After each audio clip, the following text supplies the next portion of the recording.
안녕하십니까. 3월 2일 아침 김경국TV 시작하겠습니다. 미국과 이란 전쟁 발발 이후 이재명의 충격적인 언행이 이어지고 있습니다. 전쟁으로 국제 정세가 한치 앞도 내다볼 수 없을 정도로 불안한 상황입니다. 하메네이는 제거됐지만 전쟁은 계속되고 있고, 무엇보다도 중동 정세가 불안정해지면 우리나라는 원유 수급에 막대한 차질을 빚게 됩니다.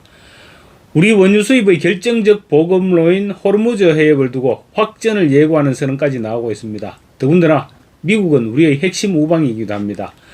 그런데 이를 뒤로하고 이재명은 아세안 국가들과의 협력을 강화하겠다면서 싱가포르와 필리핀 방문을 강행했습니다. 미국과 이란 전쟁 직후부터 이재명은 이해할 수 없는 행동을 연달아 하고 있습니다. 미국과의 동맹관계는 아예 청산한 것처럼 그런 언행을 계속 내놓고 있습니다. 중국의 쇼폼 플랫폼인 틱톡에 가입했다면서 생쇼를 하던 이재명이 정작 미국과 이란의 전쟁에 대해서는 단 한마디도 언급하지 않았습니다. 못마땅하다는 뜻으로 풀이됩니다. SNS에 오만 글들을 다 올리던 이재명은 전쟁 발발 이후에는 전쟁에 대한 평가는 한마디도 없이 싱가포르와 필리핀 방문 이야기만 올리고 있습니다. 어제는 싱가포르에 도착했다는 글을 올렸습니다. 이재명은 국제 정세가 불안하지만 국민 여러분께서는 전혀 걱정하지 않으셔도 된다.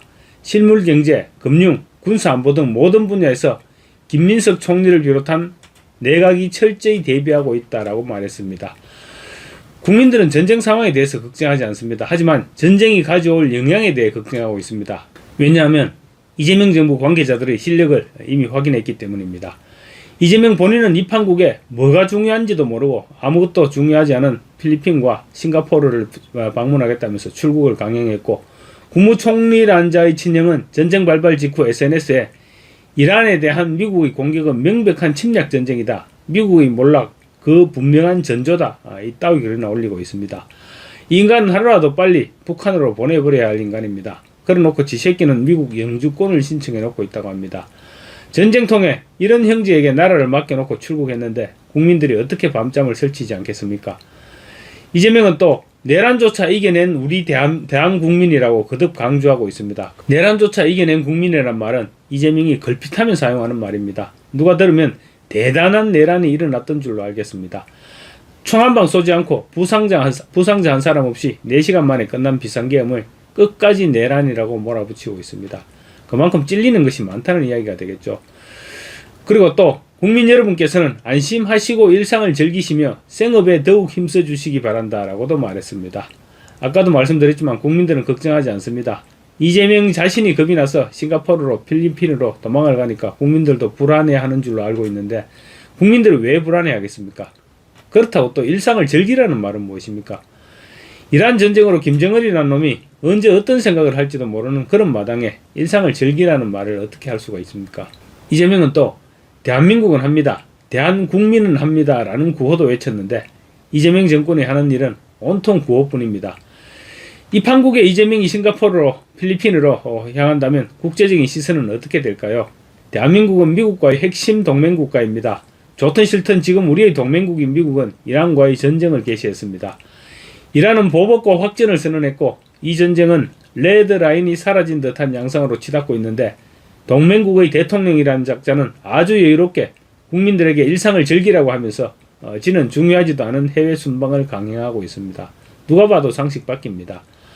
트럼프는 자신의 소셜미디어 트루스 소셜에 역사상 가장 사악한 인물 중 하나인 하메네이가 사망했다라고 확인을 했습니다. 그러면서 이란 국민이 조국을 되찾을 수 있는 가장 큰 기회가 왔다.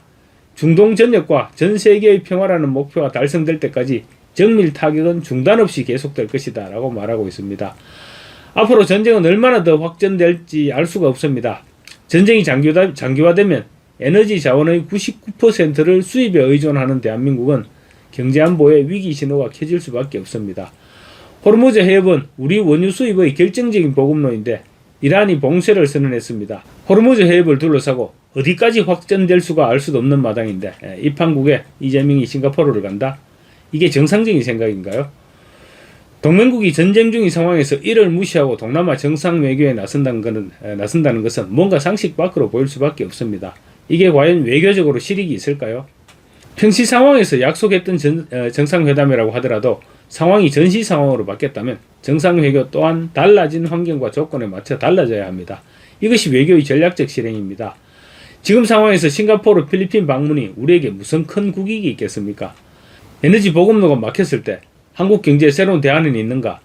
이란과의 확전으로 주한미군이 전략적 유연성을 이유로 일부 전력을 중동전에 투입하게 될 경우 그에 따른 안보 공백을 메울 대안은 있는가?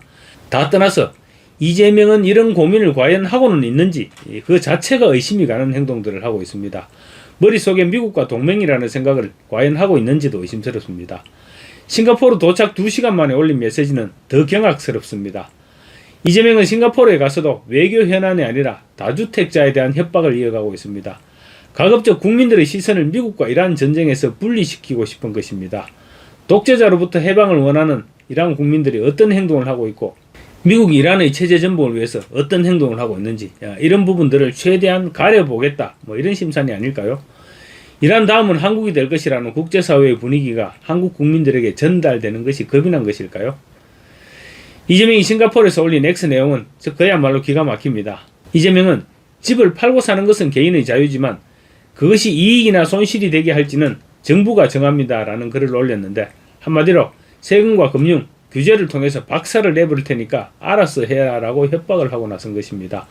이재명은 집을 사모으는 사람, 팔지 않는 사람이 문제가 아니라 사는 것이 이익이 되도록 정부가 세금, 금융, 규제를 만들었기 때문이라면서 결국 투기는 투기한 사람이 아니라 투기가 가능하도록 제도를 만든 정치인과 정부가 문제다. 세금과 금융, 규제 등 국가 제도를 운영함에 있어 부동산 투기가 불가능하도록 만들었다면 집을 많이 가지거나 살지도 않을 집을 보유하고 초고가 주택에 사는 것이 경제적 이익을 낳는 것이 아니라 부작용에 상응하는 부담이 되게 만들었다면 부동산 투기는 일어날 수가 없다라고 적었습니다. 이어서 지금까지와는 달리 과거와 같은 선택이 손실이 되도록 세금, 금융, 규제를 철저히 설계할 것이다.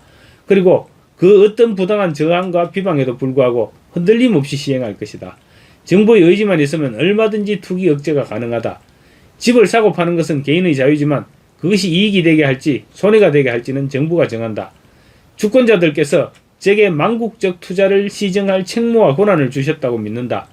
주권자 국민의 충직한 공복으로서 국민의 명에 따라 망국적 투기를 확실하게 해결할 것이다. 팔기 싫다면 그만두시라. 정부 정책에 반한, 정부 정책을 불신한 선택이 결코 이익이 될 수 없게 만드는 것이 이 정부의 성공이자 정상사회로 가는 길이다 라고 적었습니다. 이게 협박이 아니면 무엇이겠습니까? 또 걸핏하면 국민의 충직한 공복 그런 얘기를 운운하고 있는데 언제부터 이재명이 국민의 충직한 공복이었습니까? 과연 지난 2010년부터였죠. 2010년부터 공직생활을 시작하면서 단 한 번이라도 진심으로 공복이었던 적이 있었는지 그조차 의심스럽습니다. 부동산으로 협박을 하면서 다른 모든 현안들을 블랙홀처럼 빨아들여버리고 선거 때까지 부정선거나 이란 전쟁 이런 것들은 이슈로 부각될 틈이 없도록 하겠다는 전략으로 보이는 대목이기도 합니다. 어쩌면 3.1절을 맞아 엄청난 시민들이 쏟아져 나와서 이재명 퇴진, 윤석열 어게인을 외치는 소리에 이재명이 겁먹을 쓸 수도 있습니다. 이제 싱가포르까지 가서 저런 얘기를 하는 의도는 너무나도 투명해 보입니다. 어쩌면 좌파 진영 내에서 역할 부담을 했는지도 모릅니다. 이재명 내각에서는 가급적 언급을 하지 않고 대신 시민사회단체에서 미국을 비난하기로 한 것은 아닐까 싶기도 합니다. 조국 혁신당은 어제 이란 최고 지도자 하메네이가 미국과 이스라엘의 공습으로 사망한 것과 관련해서 명백한 국가 테러리즘이다. 한 주권국가의 지도자가 자국에서 외국 군대에 의해 살해당한 것이다. 유엔 헌장을 정면으로 위반한 미국의 침공 행위를 강력히 규탄한다라고 밝혔습니다. 김민웅의 촛불 행동은 3.1절 성명을 통해 반외세 민족 자주의 길을 연 우리 선대들의 뜻을 받들어 완전한 자주 독립, 국민 주권을 실현합시다 라는 글을 올렸습니다. 우리 선대들이란 표현, 이재명이 민주당 대표 시절 김일성과 김정은을 지칭하는 표현으로 사용했던 말입니다. 촛불 행동은 또 얼마 전 주한미군이 훈련이라는 이름으로 우리도 모르게 대중국 전쟁 작전을 벌여 나라 전체가 통제 장치도 없이 전쟁의 화마에 빠져들 뻔했다라고 주장하기도 했습니다. 앙규백이 브런슨 주한미군 사령관에게 항의한 바로 그 대목입니다. 얘네들이 지금 민주당과 완전히 한 통속인 것입니다. 참여연대도 어제 성명을 내고 이스라엘과 미국은 주권 국가에 대한 불법 침략 행위를 즉각 중단하라라고 주장했습니다. 그런가 하면 민주노총 역시 어제 주한미군 대사관 앞에서 긴급 기자회견을 통해서 트럼프 정부의 이란 대규모 공습은 유엔 헌장을 무시한 불법 침략 행위다라고 이렇게 규정하고 미국과 이스라엘을 강력히 규탄했습니다. 중국 외교부는 이란의 주권과 안보에 대한 중대한 침해이며 유엔 헌장과 국제관계 기본 규범을 짓밟은 것이다. 주권 지도자에 대한 노골적인 살해와 정권 교체 선동은 용납할 수 없다라고 말했습니다. 북한 외무성 대변인 역시 조선중앙통신을 통해서 두 국가의 이란에 대한 군사작전은 본질적으로 철저히 불법적인 침략 행위이며 가장 비열한 형태의 주권 침해에 해당한다라고 밝혔습니다. 한국 내부에 있는 좌파들의 반응과 중국과 북한의 반응이 너무나 흡사할 정도로 닮아 있습니다. 이란 전쟁은 어떤 콩이 흰 콩이고 어떤 콩이 검은 콩인지 명확하게 드러내주고 있습니다. 마치겠습니다. 감사합니다.